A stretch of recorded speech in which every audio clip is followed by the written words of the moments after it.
অসম জাতীয় পৰিষদৰ এগৰাকী নেতা বিন্নাকান্দি সমষ্টিত তেওঁ প্ৰাৰ্থিত্ব লাভ কৰিছে। নিশ্চিতভাৱে নামটো প্ৰত্যেকে এই দিনকেইটাত শুনিছে। তেওঁৰ নামটো হৈছে ৰেজাউল কৰিম চৌধুৰী। আৰু এই ৰেজাউল কৰিম চৌধুৰী সম্পৰ্কত বহু তথ্য আমাৰ হাতলৈ আহিছে। আগতেও আমি কেইবালানি প্ৰতিবেদন অসমবাসী ৰাইজক সবিস্তাৰে দেখুৱাইছোঁ। এই ৰেজাউল কৰিম চৌধুৰী বীমা কেলেংকাৰীৰ সৈতে জড়িত হৈ পৰিছে। বীমা কেলেংকাৰীত কিদৰে জড়িত হৈ পৰিছিল ৰেজাউল কৰিম চৌধুৰী, তাৰে তথ্য আজি আমি সবিস্তাৰে দেখুৱাব বিচাৰিছোঁ।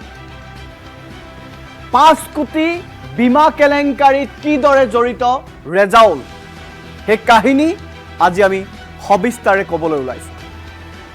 আকৌ কৈছোঁ, বীমা কেলেংকাৰীত জড়িত লোকে পালে অসম জাতীয় পৰিষদৰ টিকট।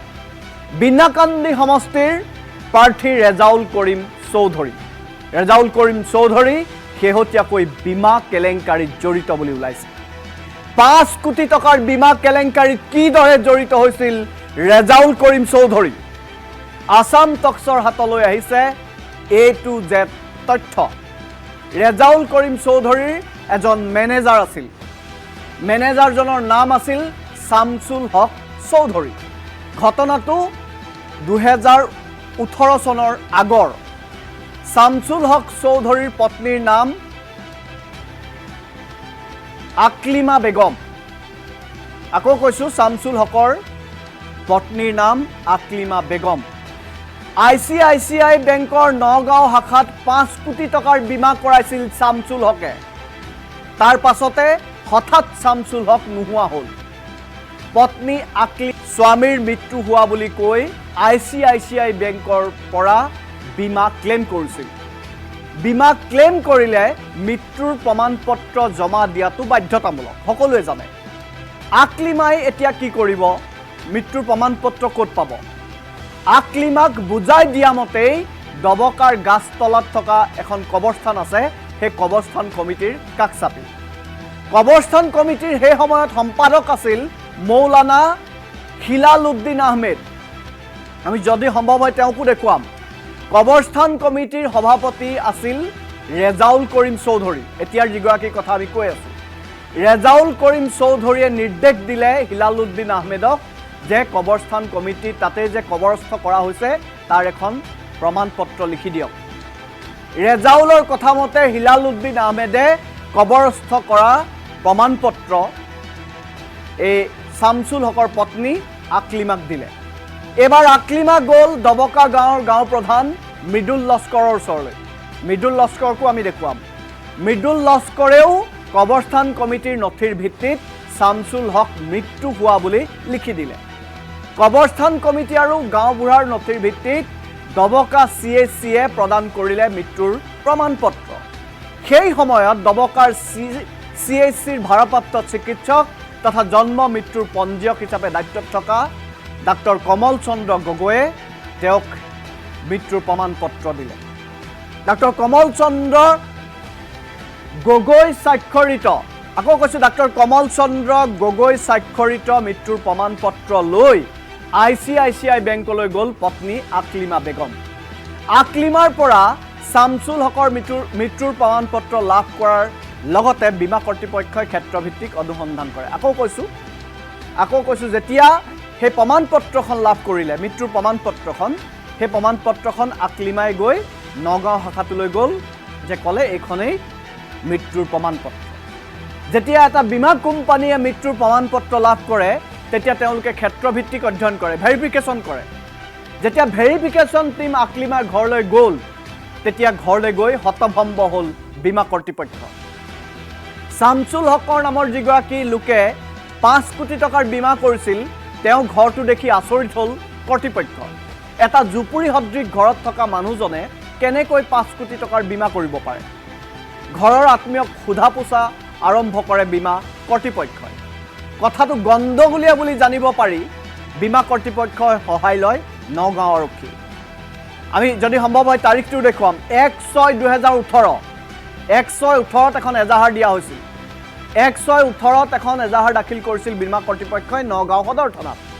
এইবাৰ আৰক্ষীয়ে উলিয়ালে 5 কোটি টকা বীমা কেলেংকাৰীৰ আচল ৰহস্য আৰক্ষীয়ে অনুসন্ধান কৰাৰ সময়তে জি উঠিল মৃত শামছুল হক আচৰিত কথা যিজন শামছুল হক মৰিছিল বুলি কোৱা হৈছে সেই শামছুল হক যেতিয়া এজাৰখন বীমা কৰ্তৃপক্ষই দিলে যেতিয়া পত্নী গ্ৰেপ্তাৰ হোৱাৰ সম্ভেদ পালে তেতিয়া শামছুল হকে আত্মপ্ৰকাশ কৰিলে সংবাদ মাধ্যমৰ গুৱাহাটীৰ সাংবাদিকসকলৰ ওচৰলৈ আহি তেওঁ ক'লে যে মই জীয়াই আছোঁ মই মৰা নাই মই মৰা বুলি কৈ 5 কোটি টকাৰ বীমা কেলেংকাৰী ক্লেইম বা বীমা ক্লেইম কৰাৰ মোক পৰামৰ্শ দিছিল ৰেজাউল কৰিম চৌধুৰীয়ে সেই কথা স্পষ্টকৈ ক'লে আমি সেই ভিডিঅ' পুৰণা ভিডিঅ' আমাৰ হাতত আছে আমি পৰৱৰ্তী প্ৰতিবেদনত দেখুৱাম 5 কোটি টকা লুণ্ঠনৰ সমগ্ৰ কাহিনী বিৱৰিলে শামছুল হক আৰু পত্নীয়ে শামছুল হকে উল্লেখ কৰিলে যে লুণ্ঠনৰ গোটেই অভিসন্ধি ৰচিছিল এইগৰাকী ৰেজাউল কৰিম চৌধুৰী আমি ৰেজাউল কৰিম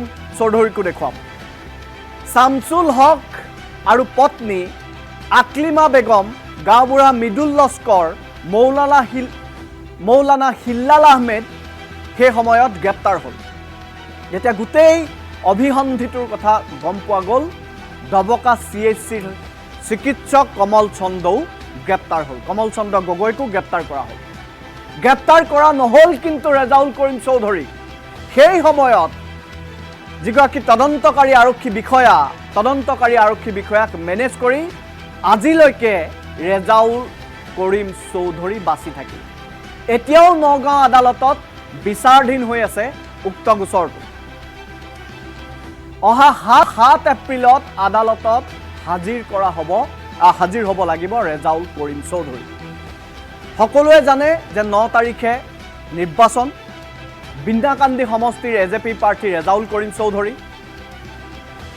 কৰিম চৌধুৰী 7 তাৰিখে নগাঁও আদালতত হাজিৰ হ'ব লাগিব 9 তাৰিখে যেহেতু নিৰ্বাচন এটা প্ৰশ্নটো হৈছে যে অসম জাতীয় পৰিষদ AJPয়ে এনে ধৰণৰ এগৰাকী দাগী অপৰাধী এগৰাকী অভিযুক্ত যিজনৰ বিৰুদ্ধে গোচৰ চলি আছে সেইজনক কেনেকৈ লুৰিণজ্যোতিৰ দলে টিকট দিলে লুৰিণজ্যোতি গগৈয়ে টকাৰ বিনিময়ত টিকটটো ৰেজাউল কৰিম চৌধুৰীক প্ৰদান কৰিলে বা দিলে নেকি যোগ্যতাৰ ভিত্তিত দিয়া হ'ল নে টকাৰ ভিত্তিত ৰেজাউল কৰিম চৌধুৰীয়ে টিকটটো পালে তাকে লৈ এতিয়া গুণাগথা চলিছে সেই সমষ্টিটো আকৌ কৈছোঁ